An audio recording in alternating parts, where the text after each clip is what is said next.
On today's show, we have Julie Bukikon, the Assistant Deputy Representative from UNDP, join us in the studio.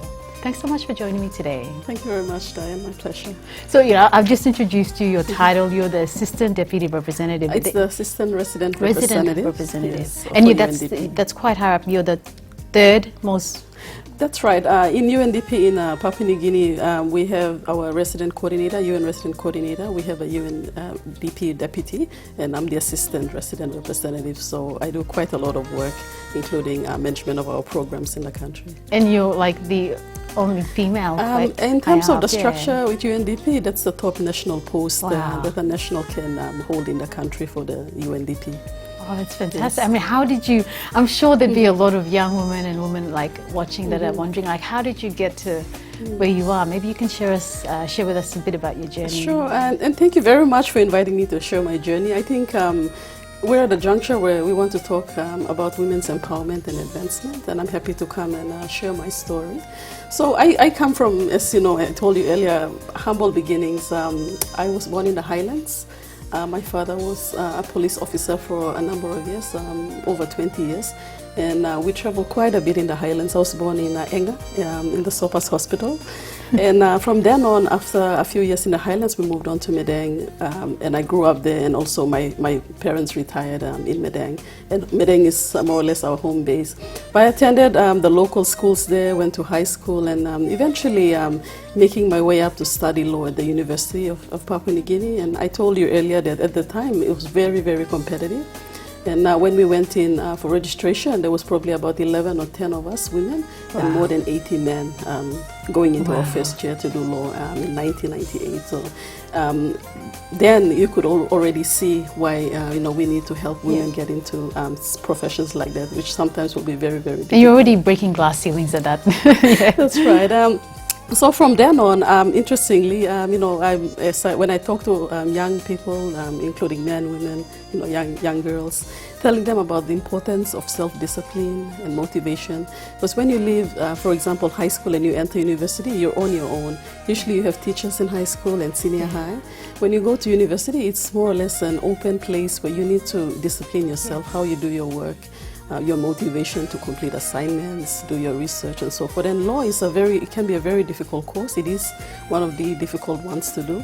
And also the ratings that you must get to pass into, continue going up to study, to advance in the course is also quite, demanding.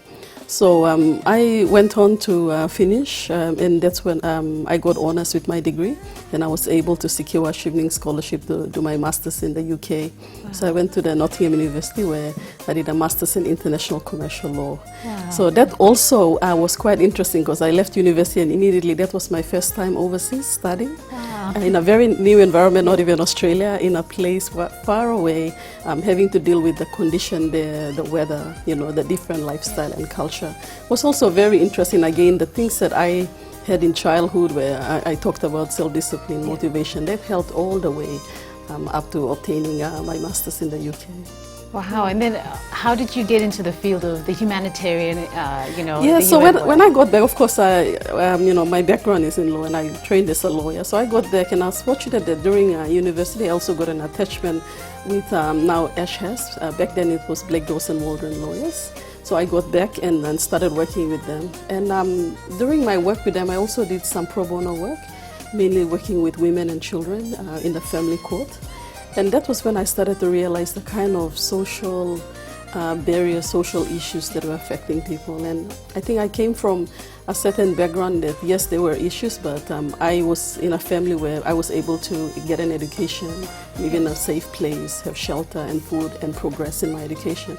And I met some of very, very unfortunate and disadvantaged people, and I started to realize the importance of working on those kind of issues for our development, our country's development. So around 2007, I had an opportunity where there was an opening with a UN organization then known as UNIFEM, and now it's UN Women. So they didn't have presence in the country. So they asked if I could set up that organization in the wow. country. So I went in, and it was interesting because it was a new field. Yes, I knew the issues, but coming into the UN system was a lot different. So I had to learn all of that. So you were the only employee? I was the only person here working for that organization. So it meant establishing it in the country, introducing it to government, to other partners, civil society, and getting their partnerships and network running so that we could start implementing projects in the country. So I was a lone person then, and about 2 to 3 years later, the agency grew. I was still OIC, and we started recruiting people. And by 2011, going 12, we had enough justification for the headquarters to have a permanent office here and appoint an international representative for UN Women. That's incredible. I mean, you talk about the things that I suppose the core character of who you are, drive, and being disciplined. And I think you've carried that through your whole. I mean, what's your inspiration, or what drives you to continue to push? Yeah, I think these things come as part of your nurturing at early age, and really understanding what is important to you. And of course, like coming into school and going up, the importance of, as I said, having self-discipline, doing your work. And, of course, we all face obstacles. And I think in our country, more so women do. So in my role currently, I'm the head of governance at UNDP. So part of my work is looking right across all our programs and ensuring that when UNDP implements, that we make sure that we also are aware of issues that affect women. So we do peace building in Bougainville. We work on finance here with the finance department. We have worked on gender-based violence issues, and we do a lot of policy support to the government. And so in my role, I'm in a good position where I can see and advise my organization saying, here's the issues that I think are important for women and girls in PNG, and how can we help them? So it's been a very interesting journey, and I think I'm doing what I can to support the agenda for gender equality in the country. Is there one person that has inspired you, or that from a young age that you looked up to, or a prominent person, or it can be just someone in your family that has has mentored you to get to where you are? Well, yeah, it is, and I thank you. I now have the opportunity to say that it's been very instrumental where you look to your male family members for support, and I had a very significant input from an uncle of mine. For example, he taught me how to write letters when I was in grade 2 or 3. And that was, it was confidence to say, here's what I can do. I can write and I can receive letters, I can communicate, the importance of standing up and speaking.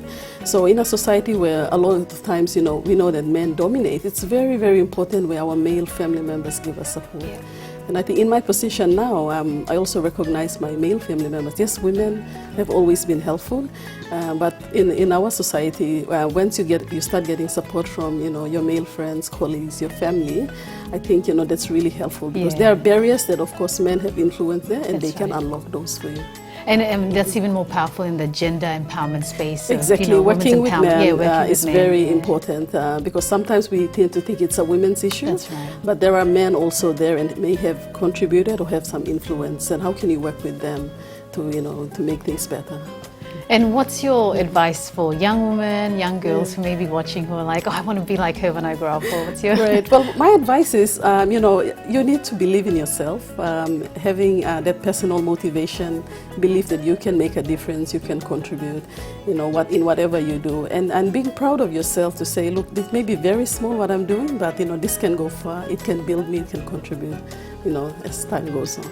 Well, thank you so much for coming and inspiring me, and I'm sure you've inspired the viewers as well. It's been a pleasure having you on the show. Thank you very much. As always, it's a pleasure as well. Thank you.